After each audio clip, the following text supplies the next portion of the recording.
नमस्कार भावांनो, आज 6 तारीख आहे. 4 तारखेला कोको कोला खाली घालता भावांनो. त्याच्यानंतर काय ब्लॉग बनवलं नाही. शिऱ्याच्या ऑफिसला आलो तुम्ही इथं. आज चिठ्ठी भेटली बघा ऑफिस इथे भावांनो. आज चिठ्ठी भेटलेली आहे. शिरगुप्प्याला भरायला जायचं मित्रांनो मला. उद्यासाठी लोडिंग आहे. उद्या सकाळी लोडिंग आहे, त्याच्यामुळं आता रातोरात जातो. बाल्लारीतली नो एंट्री पास करायची रातोरातच. आरामानं जायचं आहे, त्याच्यामुळे काय टेन्शन नाही. आंघोळ बिंघोळ मारली, फ्रेश झालो. आता निघणार आहे भावांनो मी इथून आणि बाल्लारीला जाऊन थांबणार आहे. संध्याकाळी 10-11च्या पुढे बाल्लारीतनं शिरगुप्प्याला. भावांनो लक्झरीवाला आहे. आता मागच ओव्हरटेक करून आलता मला बघा. ब्रेक कडून मारलाय बघा. कुठं दिल्लीला जायचं असतं काय की यांच्या स्वतः बरोबर दुसऱ्याचा बी जीव धोक्यात घालायचा. सगळे पॅसेंजर धोक्यात घातले. काय केलंय बघा. कोण दाबलं काय की याला. त्या गाडीवाल्याची चुकी आहे काय की बहुतेक.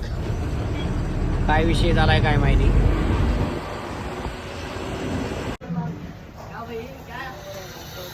भावानं बल्लारीच्या पाठीमागे आलेलो आहे. सरदारजी हॉटेल आहे. गाडी लावलेली आहे तिथं पार्किंगला. सकाळी 5 वाजता उठून जायचंय. शिरगुप्प्याला जायचंय लोडिंगला. आज काय रात्रभर आराम आहे भावांना इथं.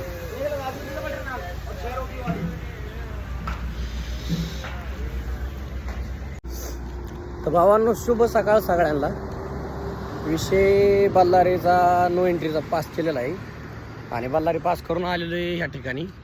ह्या ठिकाणी भावांनो मी 2020 साली आलतो ऑगस्टमध्ये. त्याच्यावर आज आलो आहे. जागा बघितल्यावर आठवण आली. एक फेसबुकला पोस्ट पण टाकलेली आहे जागेवरची. ती पोस्ट बघितली, म्हणलं कंप्लीट आपण 4-4.5 वर्षानंतर आलो आहे. तर जायचं आहे मला आणखीन 35 किलोमीटर मिलमध्ये. शिरगुप्पा अजून 35 किलोमीटर दाखवते. तर निघतो भावांनो पुढच्या प्रवासासाठी आता. तर भावांनो आलेलो आहे मी अखेर मिलमध्ये. त्याच्या मिलला त्याने मला बोलवले. किती वाजता मी आलो शिरगुप्प्याला भावांनो? 9 वाजता सकाळी. बल्लारीला झोपलो होतो. सकाळी 9 वाजता ते पंपापाशी येऊन थांबलो आणि त्याने मला 1 वाजता बोलवले मिलला. आणि आता तो का ती गाडी भरल्याच्या नंतर भरू म्हणते. तर आपली मायना आहे तो वाट बघत उभा बसतो मायनामध्ये. आता नाश्ता करून आलोय जरा लाईटली. भावांनो गाडी झालेली लोड. थोडासा माल तयार होतोय. तेव्हा इथं तापी लावली. आपल्याला अजून 2 ताप्या कमी. एवढ्या 2 ताप्या झाल्या की मग निघायचं पुण्याच्या दिशेने भावांनो रात्रीच्या वाजल्या 1:30. आलोय विजापूरच्या टोल नाक्यावर. मायनाला उभा केली. टायर बिरे चेक केले. अजून काय झोप नाही आलेली मित्रांनो. त्याच्यामुळं जातो पुढं. उमदीची बॉर्डर पास करतो आणि निघतो भावांनो. पुढं जाऊन झोपतो कुठतरी. मग भावांनो दुपारच्या वाजल्यात 1. बिग 1ला पास करून आलेलो आहे. गुरु नानक पंजाबी ढाबाला थांबलोय. गिरीस मारतो.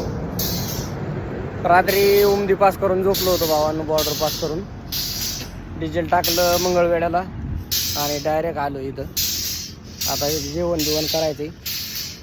बंधू आणि एक मित्र येतोय. जायचंय जेवायला दयानंदला. मच्छी स्पेशल मच्छी खायला जायचं भावानं. थांबल्यावर मच्छीचा प्लॅन ठरला मच्छी खायला. बोलिवलं भावाला आणि मित्र राजाराम खामगर. ते 2 जण आल्यानंतर आलो मच्छी खायला दयानंदला. 5 वाजेपर्यंत आराम केला त्यांनी. 5 वाजता निघाले ते. त्यांना राम ठोकला आणि मग नंतर मी गेलो आंघोळीला भावांनो. बिग 1वरनं येऊन रात्री 8 वाजता थांबलो होतो यवतला पंजाबीला. तिथून सकाळी 4 वाजता आलो मार्केटला आणि दुकानला गाडी लावली. दुकानवाल्याने सांगितलं गोडाऊनला जाऊन. गोडाऊनला गाडी लावलेली. आपली काही एक डिलिव्हरी, त्याच्यामुळं दुकानला 130 कट्टा खाली केलेला आहे. बाकीचं सगळं इथंच होणार आहे. तर काय विषय नाही भावांनो. बघू आता परत पुढचं नियोजन कसं आहे. चला मित्रांनो आलेलो आहे पुण्यात. संपलेला आहे ब्लॉक आता.